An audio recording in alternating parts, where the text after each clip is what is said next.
చెప్పండి. సొసైటీ కాకుండా అది యావత్ తెలంగాణ రాష్ట్రానికి చాలా సంతోషకరమైన రోజు. ఎందుకంటే మీరు తెలుసు, చాలామంది కూడా తెలుసు, మనం ఈ ఎన్నికల్లో ప్రచారంలో భాగంగా ఆనాటి మన రేవంత్ రెడ్డి ముఖ్యమంత్రి క్యాండిడేట్ అయినటువంటి రేవంత్ రెడ్డి గారు మరి ఆ రైతులను ఉద్దేశించి కూడా మరి రైతులు చాలా కష్టాల్లో ఉన్నారు, మరి ఆదుకోవాల్సిన అవసరం ఎంతైనా ఉంది. మరి ఇచ్చే రైతు బంధు కానీ రుణమాఫీ కాకుండా మరి వీరికి సన్న రకాలకు కూడా నేను ఖచ్చితంగా బోనస్ ఇస్తానని చెప్పి ఆ రోజు అనడం జరిగింది. మరి దీన్ని కొన్ని ప్రతిపక్షాల మధ్యన ఈ రకానికి ఇస్తుండే ఆ రకానికి ఇస్తుందని చెప్పి కన్ఫ్యూజ్ చేయడం జరిగింది. మరి దీని తర్వాత పరిశీలన చేసిన తర్వాత అన్ని సన్న రకాలకు ఏనికి నమ్మరనే మాట లేకుండా సన్న రకం ఏదైతే ఉందో దానికి ఒక రేట్ ఫిక్స్ చేసి దాని ప్రకారంగా ఈరోజు గత 10 రోజుల నుంచే రైతులకు బోనస్ ఇవ్వడం జరిగింది. మరి దీని మూలాన రైతులతో పాటు కౌలు చేసినటువంటి కౌలుదారులకు కూడా అందరికి కూడా ఏదైతే పంట మీద రేట్ వస్తుంది కాబట్టి అందరికి ఉపయోగపడుతుంది. మరి అదేవిధంగా తన మాట ఇచ్చిన ప్రకారం కూడా రుణమాఫీ కూడా చేయడం జరిగింది. దాంట్లో కట్ ఆఫ్ డేట్ పెట్టుకొని ఒక లెక్క ప్రకారం చేసి ఆ మిగిలిన కొంతమంది రైతులకు రాలేదు. మరి వారికి కూడా ఏదైతే మనము కుటుంబ ఐడెంటిఫికేషన్ కానీ మరి కొన్నింట్లో 2 ఉండడము లేకపోతే మనం ఏదైతే 2 లక్షలు దాటి ఇవ్వన్నాం కాబట్టి అసలు ఐడెంటిఫై చేయడం మూలన కొంచెం లేట్ కావడం జరిగిందన్నాడు. మరి అది కూడా ఖచ్చితంగా డేటాను కాకుండా ఖచ్చితంగా తొందరలోనే రైతులకు కూడా ప్రతి రైతుకు కూడా ప్రతి రుణమాఫీదారు ఏదైతే నిబంధనలకు అనుగుణంగా అర్హులైతే వారు ఉన్నారో వారందరూ కూడా రుణమాఫీ ఇవ్వడం జరుగుతుందన్నాడు. అదేవిధంగా రైతు బంధు కూడా ఇస్తాను హామీ ఇవ్వడం జరిగింది. కాబట్టి రైతులకు ఇన్ని చేసినటువంటి మరి ముఖ్యమంత్రి గారు గతంలో కూడా లేరు.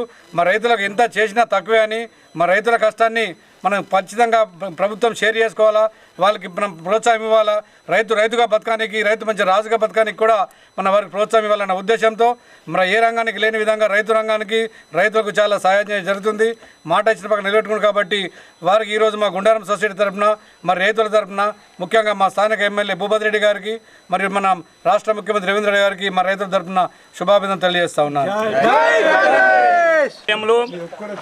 ఈరోజు రైతులకు ఏదైతే బోనస్ ఇస్తున్నాడో ఆ బోనస్ డబ్బులు ఈ వారం రోజుల నుంచి రైతుల ఖాతాలో పడుతున్నాయి. కాబట్టి ఈ రైతులు, ఈ తెలంగాణలో ఉన్న రైతులందరూ ఆనందోత్సవంతో ఈరోజు ఈ గుండారం సొసైటీలో రైతులందరూ కలిసి ఈ పాలాభిషేకము రేవంత్ రెడ్డి గారికి మరియు మా local MLA, rural MLA Bhupathi Reddy గారికి పాలాభిషేకం చేయడం జరిగింది. మరి ఈరోజు మన రేవంత్ రెడ్డి గారు ఆ రోజు రాజశేఖర్ రెడ్డి ఏదైతే విధంగా రైతులకు ఆదుకున్నాడో ఈరోజు అదే విధంగా రేవంత్ రెడ్డి గారు రైతులను ఆదుకోవడం జరుగుతుంది. ఇప్పుడు బోనస్ అంటే కౌలు రైతులు కానీ ఎవరైతే పొలం చేస్తారో వాళ్ళకు డబ్బులు పడతాయి. కాబట్టి కౌలు రైతులు కానీ ఎవరైతే వ్యవసాయం చేస్తారో వాళ్ళందరికీ చాలా అనుకూలంగా 500 అంటే ఒక్కొక్క రైతు ఒక 20 క్వింటాలు అయితే వండిస్తాడు. 20 క్వింటాలు అంటే 10,000 రూపాయలు ఇలా రాష్ట్ర ముఖ్యమంత్రి గారు రైతుల ఖాతాలో వేస్తుండ్రు. కాబట్టి 10 నుంచి 15,000 పడతాయి. ఈరోజు రైతులందరూ సుఖంగా సంతోషంగా ఉంటారు. కాబట్టి ఈ గుండారం సొసైటీ తరఫున ధన్యవాదాలు తెలుపుకుంటూ ముగించుకుంటున్నాను.